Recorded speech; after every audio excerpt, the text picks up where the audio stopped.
বলেন সূরা ফাতিহার মধ্যে সমস্ত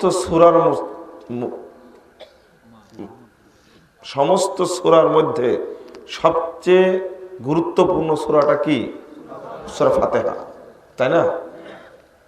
সূরাতুল ফাতিহা। অন্য সূরা না পড়লেও সালাত হয়, তবে সূরা ফাতিহা না পড়লে হবে না। কিন্তু সূরা ফাতিহার মধ্যে সালাতের কথা আছে নাই কেন? আপনারা বুঝেননি মনে কথা। যে সূরাটি না পড়লে সালাতই হয় না, ওই সূরার মধ্যে কি সালাত আছে? হ্যাঁ, বুঝেন তাহলে। তবে এই সূরার মধ্যে পুরোটাই তাওহীদে ভর্তি। এই জন্য আগে তাওহীদকে মেনে নাও, তারপরে। যেমন আলহামদুলিল্লাহি রাব্বিল আলামিন, এই দেখেন তাওহীদে রুবুবিয়্যাহ। তাওহীদ কয় প্রকার? 3 প্রকার। এই দেখেন তাওহীদে রুবুবিয়্যাহ। আর রহমানির রহিম, তাওহীদে আসমা ওয়াস সিফাত। মালিক ইয়াউমিদ্দিন, তাওহীদে আসমা ওয়াস সিফাত। এই দুইটা মাঝখানে তাওহীদে আসমা সিফাত। তারপরে কি? ইয়্যাকা না'বুদ ওয়া ইয়্যাকা নাস্তাঈন। এই দেখেন তাওহীদে উলুহিয়্যা। সালাতটাও আদায় করতে হলে সূরা ফাতিহা লাগবে। তার অর্থ হলো আগে তাওহীদের স্বীকৃতি দাও, আগে তাওহীদের স্বীকৃতি দাও, তারপরে এরপরে আপনি আল্লাহর কাছে চাচ্ছেন ইহদিনাস সিরাতাল মুস্তাকিম। এটাই তো আমাদের মূল, সিরাতে মুস্তাকিমই তো মূল। তাহলে পবিত্র কোরআনের মধ্যে সর্বশ্রেষ্ঠ আয়াতটি হলো ইহদিনাস সিরাতাল মুস্তাকিম। তার আগে বলেছে কি? ইয়্যাকা না'বুদ ওয়া ইয়্যাকা নাস্তাঈন। অর্থ কি? আমরা একমাত্র ইয়্যাকা না'বুদ, আমরা একমাত্র তোমারই একত্ব ঘোষণা করি। এই অর্থ আমার না। ইবনে আব্বাস রাদিয়াল্লাহু আনহু রাইসুল মুফাসসিরিন, পৃথিবীর সর্বশ্রেষ্ঠ মুফাসসিরের নাম হলো ইবনে আব্বাস রাদিয়াল্লাহু আনহু। তিনি বলেছেন ইয়্যাকা নুওয়াহিদ, ইয়্যাকা না'বুদ মানে ইয়্যাকা নুওয়াহিদ, একমাত্র আমরা আপনারই তাওহীদ প্রতিষ্ঠা করি, আপনার একত্বকে প্রতিষ্ঠা করি সব জায়গায়।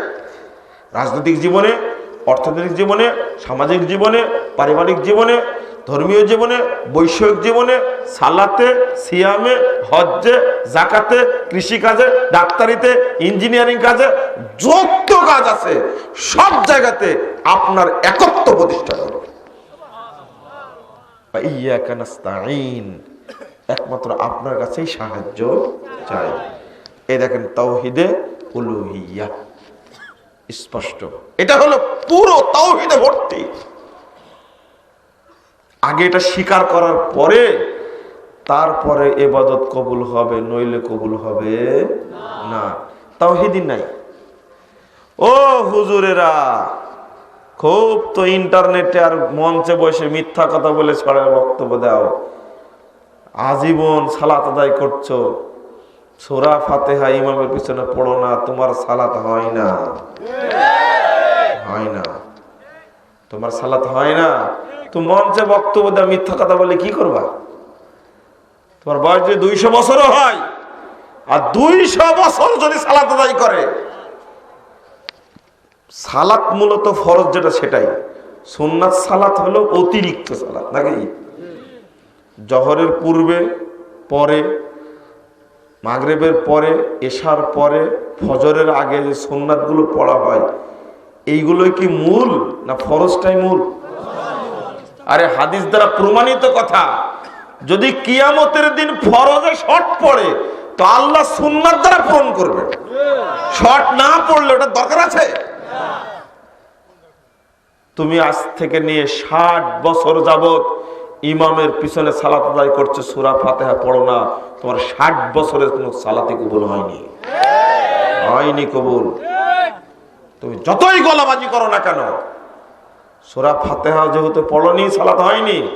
সূরা ফাতিহা যেহেতু অস্বীকার করেছো, তোমার মধ্যে তাওহীদ নাই, আকীদাও নাই, তোমার অন্য আমল সব গোবর হয়ে গেছে, কোনো সন্দেহ নাই। গলাবাজি করে কিয়ামত পর্যন্ত টিকতে পারবে না। মরার আগ পর্যন্ত গলাবাজি, মরার পরে কেউ ফোন দিবে না।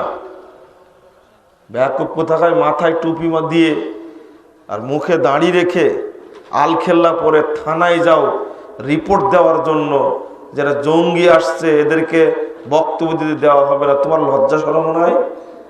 এত বড় বেহায়া, এত বড় ইতর হয়ে গেলে, এত বড় খারাপ হয়ে গেলে, তোমাকে ব্যাকুপ কোথাকার যাত্রা হয়ে গেল, গান বাজনা হয়ে গেল, লটারি জুয়া হয়ে গেল, হলে ছবি চলছে নোংরামি, স্টার জলসা চলছে, জি বাংলা চলছে, নোংরা ছবি দেখানো হচ্ছে, কত নোংরামি হচ্ছে।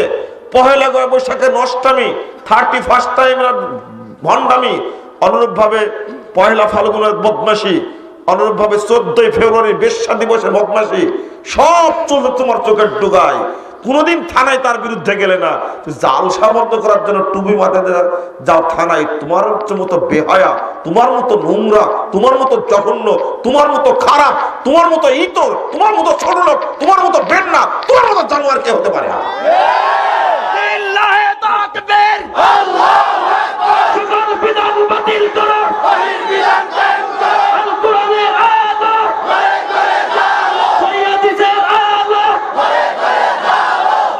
আপনি চিন্তা করতে পেরেছেন?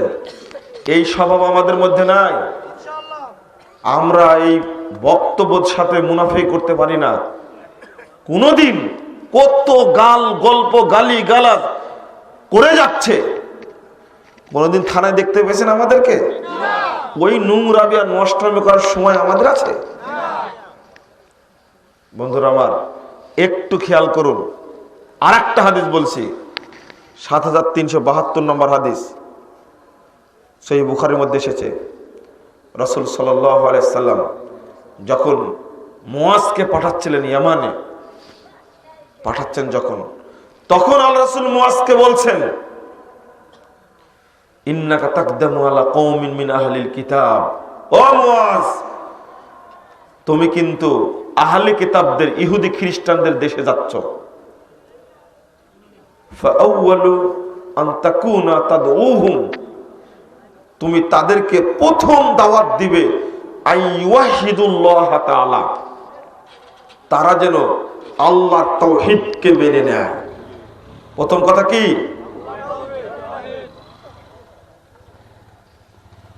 আইওয়াহিদুল্লাহ তাআলা, প্রথম শর্ত দাওয়াত দিবে তারা যেন আল্লাহর একত্বকে মেনে নেয়।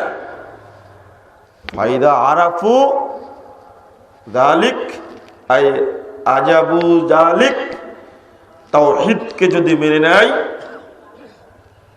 যদি তারা তাওহীদের স্বীকৃতি দেয়, ফাআখবিরহুম আন্নাল্লাহ ইফতারাদা আলাইহিম খামসা সালাওয়াত ফি লাইলাতিহিম ওয়া নাহারিহিম। দ্বিতীয়টা বলবা আল্লাহ তোমাদের উপরে রাতে দিনে 5 ওয়াক্ত সালাতকে ফরজ করেছে। তাহলে প্রথমটা কি? তাওহীদ। দাওয়াত চলবে আগে তাওহীদের। আপনি একটু আশ্চর্য হবেন, হতবাক হবেন, যে আশ্চর্য হবেন, হতবাক হবেন। শর্ত করলেন, যদি তাওহীদ মেনে নেয় তারপরে বলো সালাতের কথা। বুঝেন না কথা? না মানা পর্যন্ত সালাতের কথা বলা যাবে না। যেখানে টিউবওয়েল নাই ওখানে পানি নিয়ে আসতে যাবেন? আগে শর্ত কি টিউবওয়েল আছে জানা আগে নাকি? তারপরে না যাবেন ওখানে। ঠিক আল্লাহ শর্ত করছেন এইভাবে, ইদা হরফে শর্ত, আরাফু যালিক, যদি তারা এটাকে স্বীকৃতি দেয়, ফাখবিরহুম, ফাটা যাজা, ইদা আরাফু যালিক, এটা শর্ত। এই শর্তটা করলাম, যদি তারা বুঝে স্বীকৃতি দেয়, মেনে নেয় তাওহীদকে, ফাখবিরহুম, তারপরে বলো, তবেই বলো, তার আগে বলা যাবে না। ভিসা হলে অন্য দেশে যেতে হবে, ভিসা হওয়ার আগে হবে না। প্রথম শর্ত ভিসা হওয়া, প্রথম শর্ত। আগে পাশে কথা বলছে কারা? আপনারা যারা দাঁড়িয়ে আছেন, বসার জায়গা নাই, দেখেন তো বসার জায়গা থাকলে বসতে বলেন তাদেরকে। এতগুলো লোক বসে আছে, কোনো ডিস্টার্ব করছে না, আপনারা যারা দুই একজন লোক বাহিরে আছেন তারা ডিস্টার্ব করছেন কেন?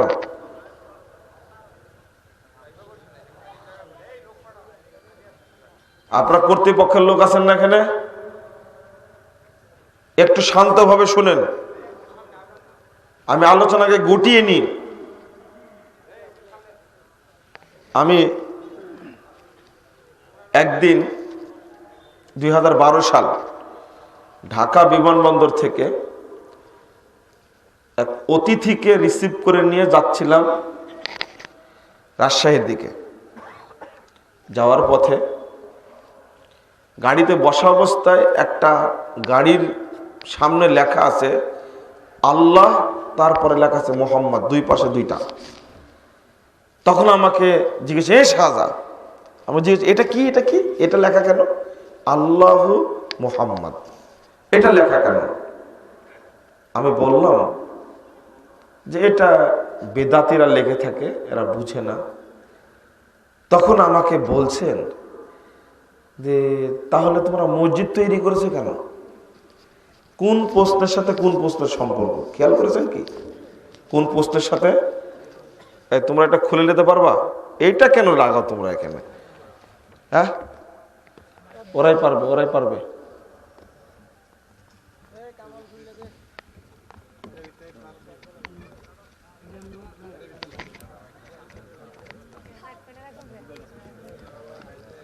হ্যাঁ, এই যে প্লাস নিয়ে আসছে, ওই পারবে।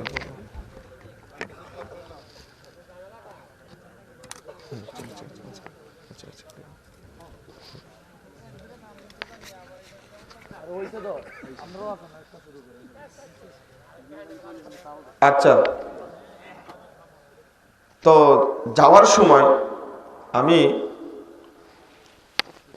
ওনাদের বোঝানোর চেষ্টা করছি যে বেদাতিরা লেখে থাকে। তো উনি আমাকে প্রশ্ন করছেন, ওখান থেকে প্রশ্নটা চলে আসছে কোন জায়গায়? তাহলে মসজিদ তৈরি করেছে কেন? এই কোন কোথাকার কথা কোথায় আসে? মসজিদ তৈরি করা হয় কি জন্য? উনি আমাকে বুঝ দিচ্ছেন তখন এই হাদিসটা, তোমার কি মনে পড়ছে? আমাকে যে হাল তাজকুর, তোমার কি মনে পড়ছে? আমাকে বারবার বলছে ওই হাদিসটা যেটা এখন বলছি আপনাদেরকে। খেয়াল করেছেন কি? আমি যে হাদিসটা বলছি, এই হাদিসটা আমাকে বলছেন তোমার কি স্মরণ হচ্ছে? এই হাদিসটা মুয়াজকে পাঠিয়েছিলেন ইয়ামানে, তোমার কি মনে পড়ছে হাদিসটা? আমি বললাম যে না, হ্যাঁ মনে পড়ছে। তো কি বলেছেন? তিনি বার বুঝাচ্ছেন এইভাবে, হাত ইশারা করছেন আর বলছেন ফাইদা আজাবু যালিক, ফাইদা আরাফু যালিক, যদি এটা মেনে নেয়, যদি এটা স্বীকারোক্তি দেয়, যদি এটা বলে যে মানলাম, ফাখবিরহুম, তারপরে বলো আল্লাহ তাআলা তোমাদের উপরে রাতে দিনে 5 ওয়াক্ত সালাতকে ফরজ করেছেন। তো প্রথম শর্তটাই মানেনি, তো দ্বিতীয় শর্তটা কিভাবে হলো? আল্লাহ মোহাম্মদ লেখা হলে শিরকি আকীদা। এবার কি বুঝতে পেরেছেন আপনারা? ও তাওহীদই নাই ওর মধ্যে, তো মসজিদ তৈরি করেছে কি জন্য? কোন জায়গায় মাথা দিয়েছেন? আমাদের মাথায় আসবে না এটা।